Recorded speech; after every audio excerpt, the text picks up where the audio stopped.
Welcome to the Deep Dive.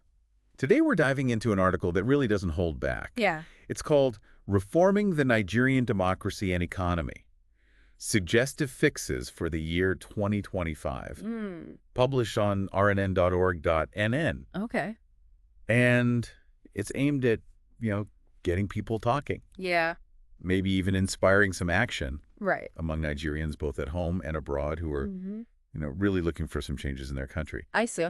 One thing that really jumped out to me reading this piece was how direct the author Isaac Awuna is in their critique of how things are right now. Right. I'd be curious to hear what your take on that was. Well, I think what I find interesting is that Awuna doesn't just sort of like point out problems. Yeah. They actually lay out some pretty concrete Yes. solutions. Okay, Some might yeah. even say radical solutions.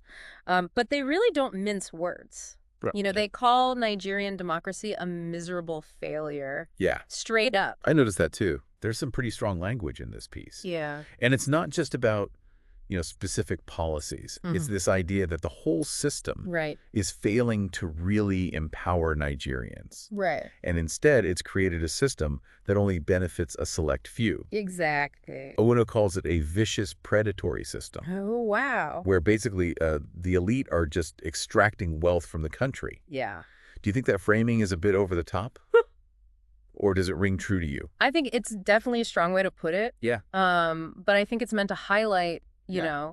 how serious this problem is, and Awuna uses the National Assembly as a prime example, Interesting. right? Calling it a burdensome, money-guzzling boondoggle, Yeah. highlighting how much money is being spent Right. on a system that seems to produce very little for the average Nigerian.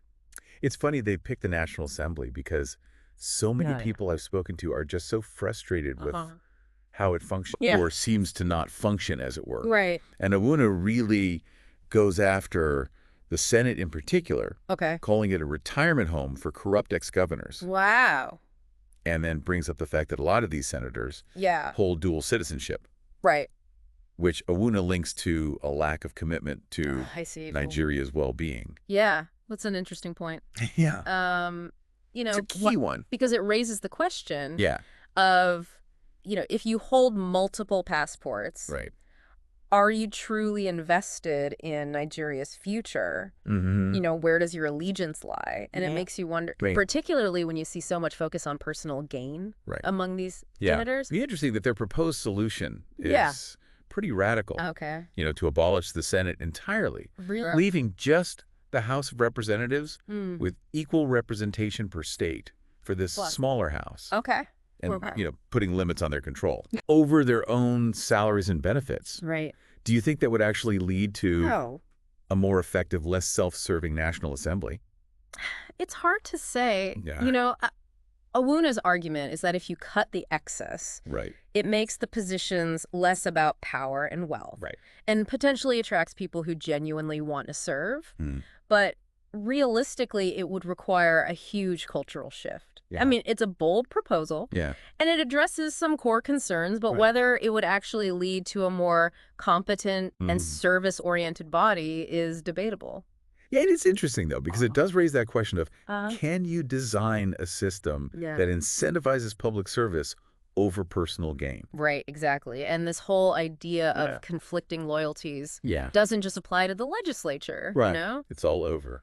Awuna calls dual citizenship among the political elite Oh, wow. treasonous, Wow, okay. saying that they're more interested in their foreign assets Yeah. than in Nigeria's development, and that they're basically draining the country of Right. resources. Both financial and intellectual. Yes. And Awuna connects this very directly to the economy as well, Right. saying that these individuals are basically Yeah. puppets for foreign powers, Mm. and it hinders Nigeria's sovereignty, Yeah.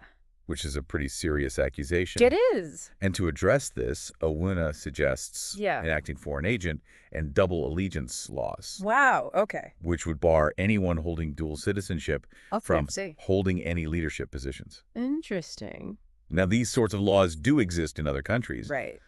but they're very often controversial. Yeah, they are. It raises a lot of questions about Mm-hmm. individual rights and freedom of movement. Yeah. So it is a pretty drastic measure. Mm-hmm. And again, whether it would be effective or even enforceable is Right. debatable. Yeah, for sure. It does highlight, though, just how deeply ingrained these issues are. And it's not just about Right. individual politicians. Mm-hmm. Owuna takes aim at the entire party system, Right. calling it devoid of any ideological priming. Wow. Basically saying that these parties have just become Right. vehicles for the wealthy to grab power Right. without any real focus on serving the people. It's interesting how Owuna uses specific examples to back up their claims. Right. Like talking about party executives being handpicked by powerful individuals and how these exorbitant nomination fees prevent anyone without significant wealth from even entering politics. Yeah. So, it creates this system where the same elite just cycle through positions of power, regardless of their merit or competency. It's like, how do you break that cycle then? Right. Because Owuna suggests borrowing a page from the corporate world and urging parties to adopt rigorous recruitment processes and potentially even advertise open positions to attract qualified candidates from outside the usual circles. That's a big change. It is. Yeah. I mean, can you imagine Right. Nigerian political parties advertising for candidates? That's wild. Would that even be effective Right. in a system that's so built on patronage and connections? It's a valid question. Yeah. Owuna points to the NNPP's choice of Dr. Ajuji Ahmed as their chairman as a potential model. Okay. He's a respected academic, but one example doesn't necessarily indicate a trend. Right.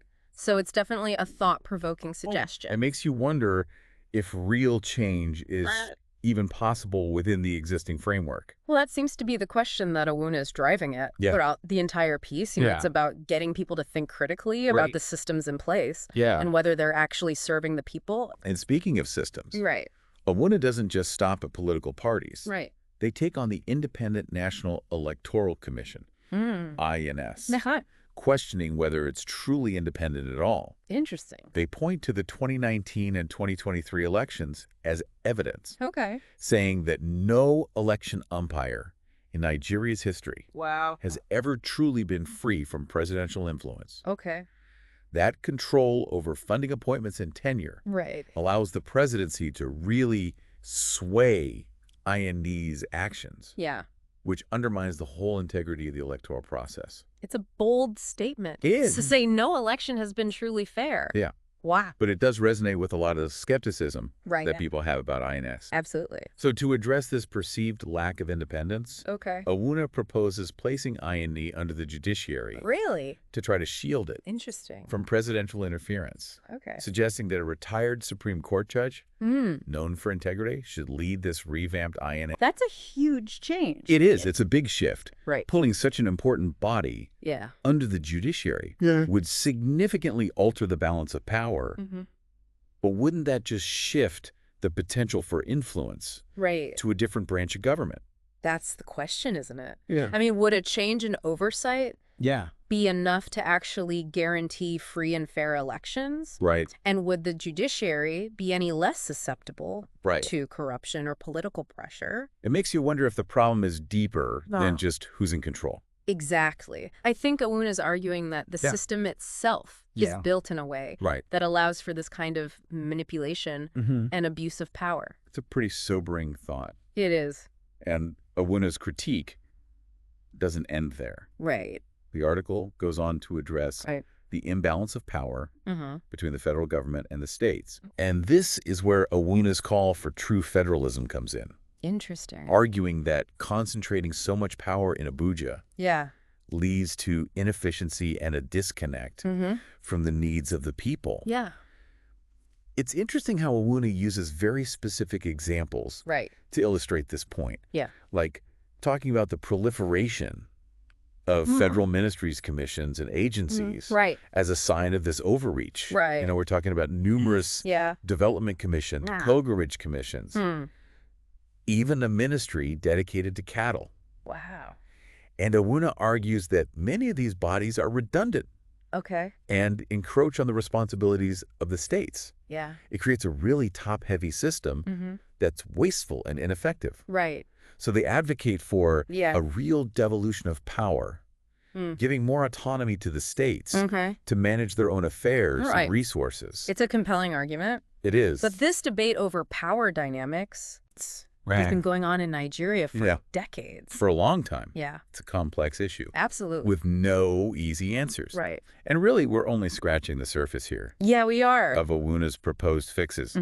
There's still so much to unpack. Right. From reforming the military and security establishments to tackling the banking sector and the Central Bank of Nigeria. Owuna has a lot to say about those institutions. They do. And their role in Nigeria's current situation. So we'll dive into all of that in the next part, our deep dive. And Owuna really doesn't shy away from the tough issues. You know, the article goes on to address the state of the military and security establishments. Right. And the picture painted is pretty grim. Yeah. Rampant corruption, nepotism, a deep distrust between the security forces and the people. Right. These are just some of the issues that are raised.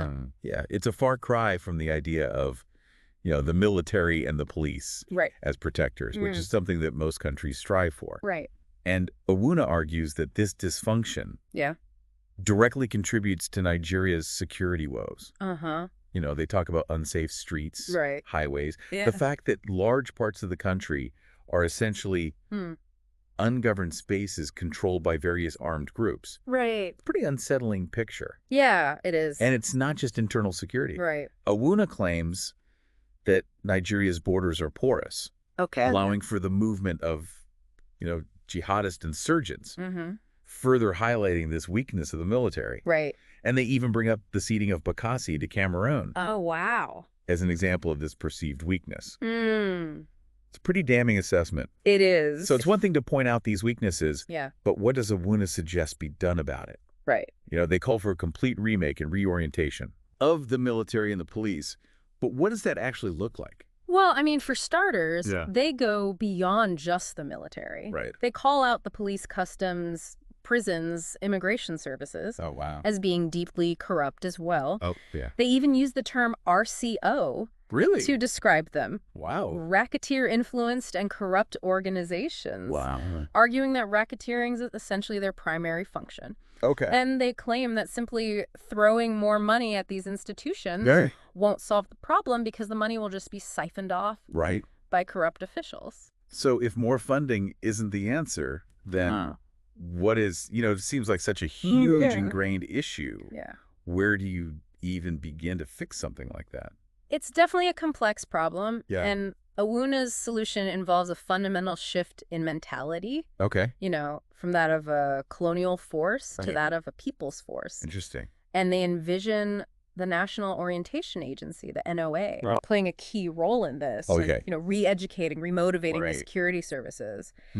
It's about instilling a sense of loyalty to the people, not just to political overlords. That's interesting because it echoes some of what we discussed earlier about the political elite. Exactly. You know, it's almost as if Owuna is drawing a parallel between this self-serving nature of the political class and that of the security forces. Right. They even cite examples from other countries like Egypt, Burkina Faso, China, where soldiers are actively involved in community development projects. Interesting.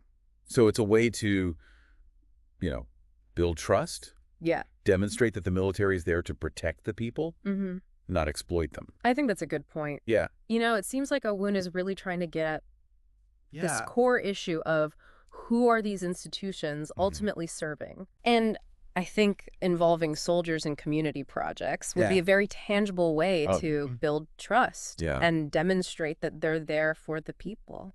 But I wonder how realistic it is to expect such a fundamental shift in culture and mindset.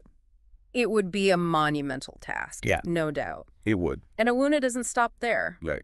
You know, the article then turns its attention to the banking sector, which they see as another institution that is failing the Nigerian people. Right.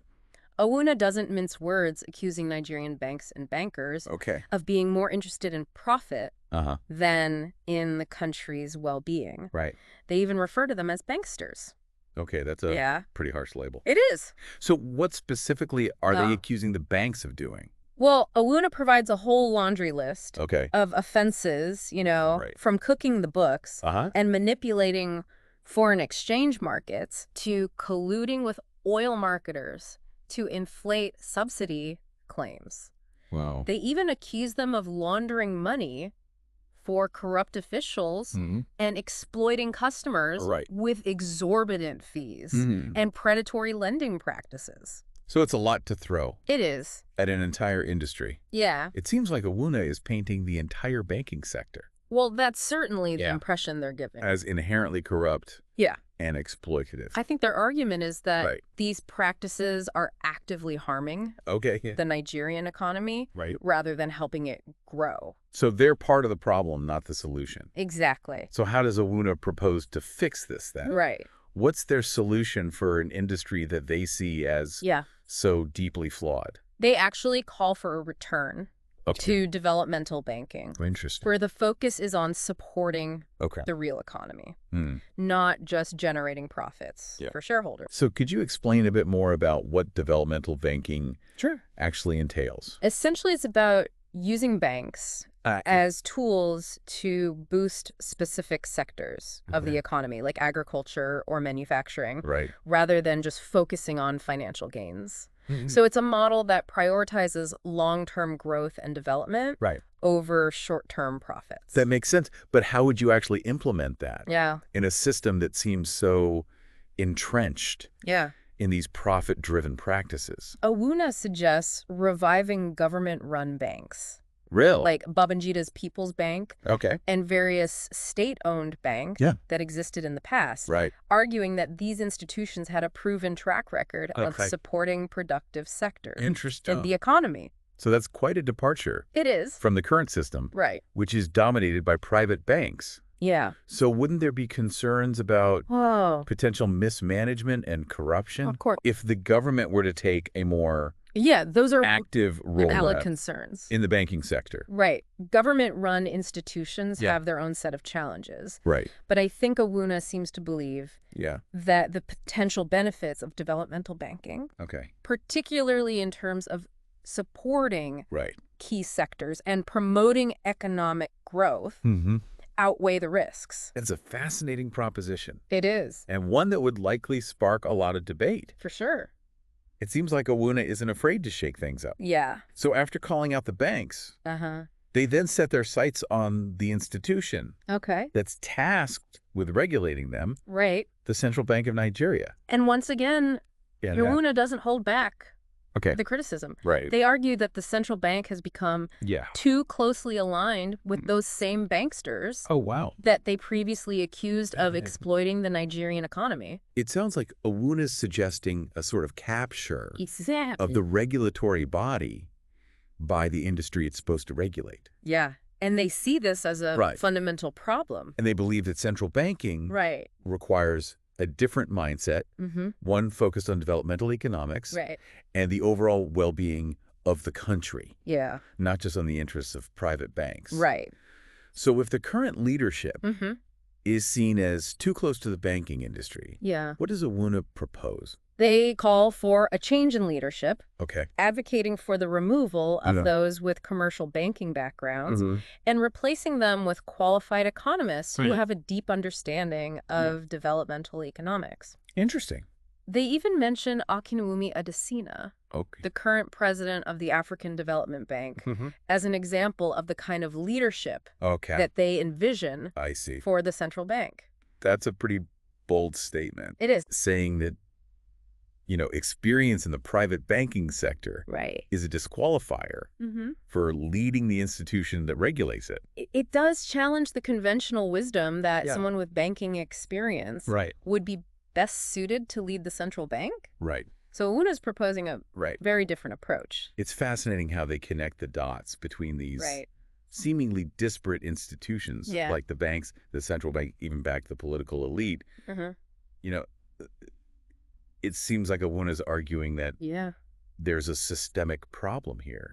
That these institutions are all intertwined in a way that perpetuates the status quo and hinders real progress. That's a really good observation. Yeah. And Awuna's critique doesn't just stop there. Right. It extends to the judiciary as well, Right. which they describe as cancerous. They do mention the courts and judges saga Right. involving De La Faratimi and Afe Babalola, and they use it to illustrate some of this deep-rooted corruption within the judicial system. It is interesting that they only briefly touch on the judiciary. Right. You know, acknowledging the need for reform, Yeah. but living a more detailed discussion for another time. Right. Perhaps it's because the challenges facing the judiciary Right. are so vast and complex that they warrant their own separate deep dive. Yeah, it's clear that Awuna has identified a number of these systemic issues that they believe are holding Nigeria back. Yeah. And while some of the proposed solutions are quite radical, they do offer a starting point for a much-needed conversation about the future of the country. Absolutely. Whether you agree with Awuna's analysis or not, I think their willingness to challenge the status quo and propose these bold solutions is definitely going to provoke thought and debate. And it's remarkable how Awuna ties all these critiques together. Yeah. It's not just, isolated problems. It's a whole system that seems to be working against the interests of everyday Nigerians. Yeah, and I think that's what makes this article so compelling. Right. It's that interconnectedness that Awuna argues allows this corrupt political elite to maintain their grip on power. Right. These institutions like the banks, the military, become complicit, whether intentionally or not, in perpetuating the cycle. And Awuna's solutions are equally bold. Yeah, they are. Calling for things like abolishing the Senate, enacting foreign agent laws, placing INAC under the judiciary, even restructuring the banking sector. I mean, these aren't just tweaks. These are complete overhauls. Right. They're fundamental changes. It's really pushing people to reimagine what Nigeria could be. It's a call to action, urging people to think critically about the systems in place, and whether they're serving their intended purpose. But the article is a little light on details regarding implementation. Yeah. Like how do you actually go about making these kinds of changes? That's the big question, isn't it? It is. I mean, it's one thing to identify the problems, propose solutions, but actually implementing them in a complex system like Nigeria's is a whole other challenge. Yeah, absolutely. Right. So after this deep dive into Awuna's proposed fixes for Nigeria, what are your main takeaways? I think for me, it's the emphasis on systemic change. Okay. Awuna isn't just offering Band-Aid solutions here. Yeah. They're advocating for a complete rethinking of how power is structured and exercised in Nigeria. Right. Whether those solutions are feasible or even desirable is definitely up for debate. Right. But the need for change seems undeniable. It's a powerful message. Yeah. And one that's sure to resonate with those who are dissatisfied with the status quo. Yeah. It leaves you with a lot to think about. It does. Yeah. Do you see any of Awuna's proposals as, viable paths forward? Could any of these ideas be applied in other contexts? Right. Other countries facing similar challenges? I think that's a question for you, our listener, to ponder. Right. Awuna's article offers a unique and thought-provoking right. perspective on Nigeria's challenges. Mm-hmm. And whether you agree or disagree with the author's analysis, right. I think it's sure to spark conversations and hopefully inspire action towards a better future for the country. Well, thanks for joining us on this deep dive. Yeah. We hope it's given you a new perspective on these complex issues facing Nigeria. Absolutely. And as always, we encourage you to keep the conversation going. Right. What are your thoughts on Awuna's proposed fixes? Yeah. Let us know.